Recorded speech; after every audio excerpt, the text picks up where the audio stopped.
What do you think of when someone says computer?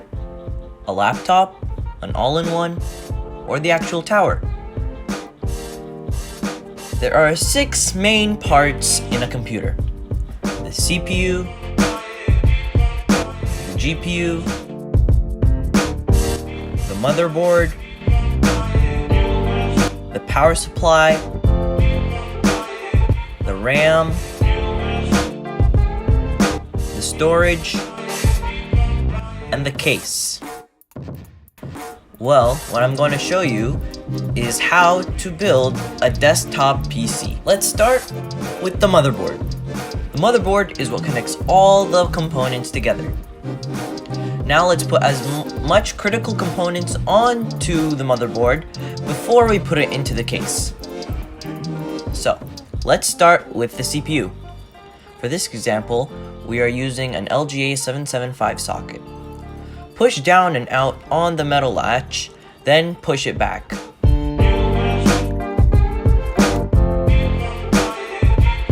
Now align the CPU with the arrow on the motherboard and the arrow on the CPU.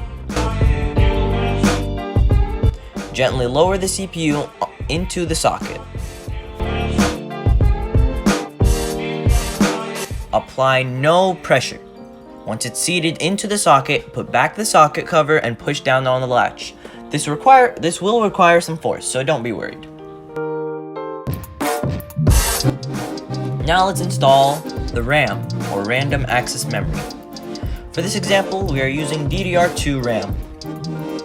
Pull back on the plastic latches on either side of the RAM slot. Align the notch with the notch on the motherboard. Do the same with all other RAM sticks.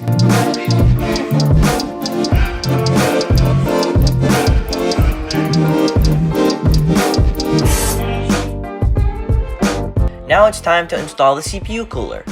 For this example, we will be using an air cooler. To install any cooler onto the CPU, you need to put thermal paste between the cooler and the CPU. Now you don't need much, only a pea-sized drop. Don't worry about spreading it. It will spread with the mounting pressure.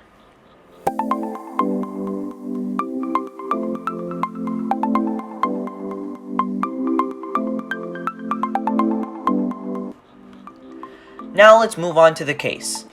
Take off both side panels. If your case doesn't already have it installed, screw in the motherboard standoff screws.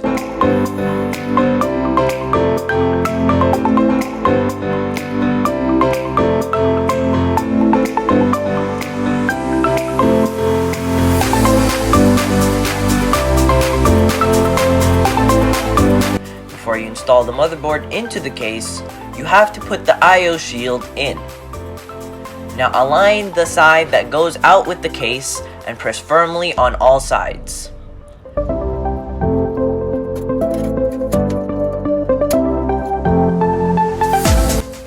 Once it's in, let's move to the power supply. I'm putting in the power supply first because if I install the motherboard first, the power supply will be cumbersome to install.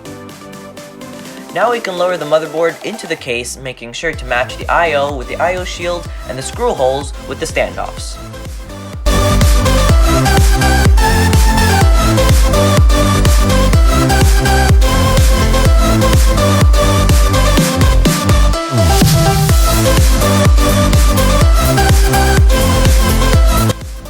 Once the motherboard is screwed in and the ports are aligned, we can move on to the GPU, the storage, and the disk drive.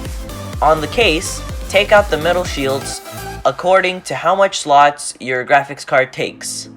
I have already done this before on this specific case, so I don't need to. For this example, I will be installing both a 560 Ti and a FirePro 5900, so you get an idea of the size. Align it with the PCI slot on the motherboard and press it until you feel it click. Then screw the graphics card into the case. Now let's install the hard drive. Slot the hard drive into the hard drive cage and screw it in on the sides.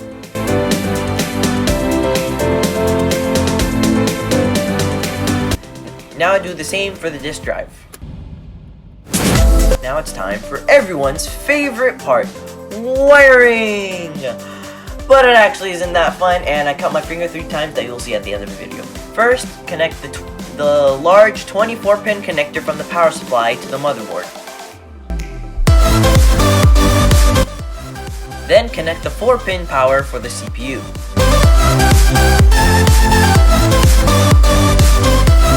If your GPU requires external power, in my example, the 560 Ti requires a 6-pin external power connector.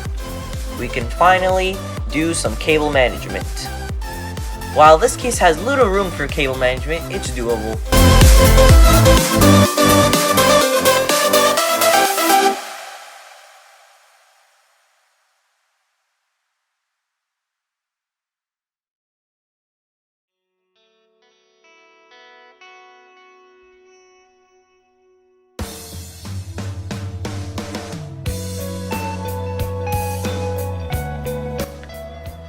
Now connect the rear fans and the front fans on the fan header on the motherboard, and vice versa for the CPU fan.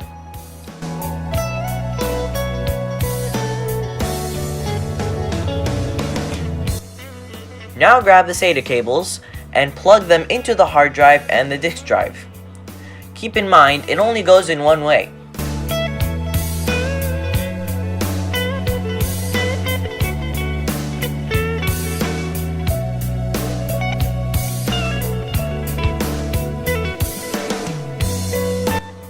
Now get the SATA cables and plug them into both drives.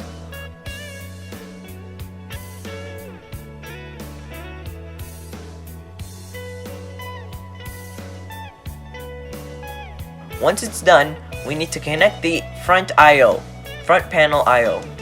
Although it's different for every motherboard, just check your motherboard manual.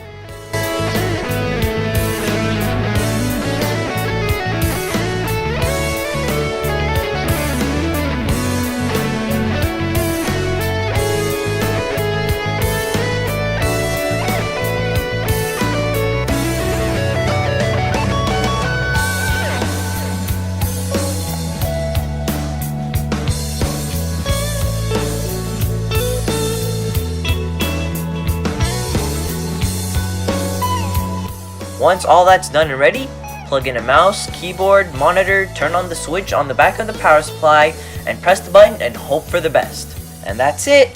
You've built your first PC. Or you're just trying to get a refresh. It's really that easy. Now if you have any questions, please ask them in the comments.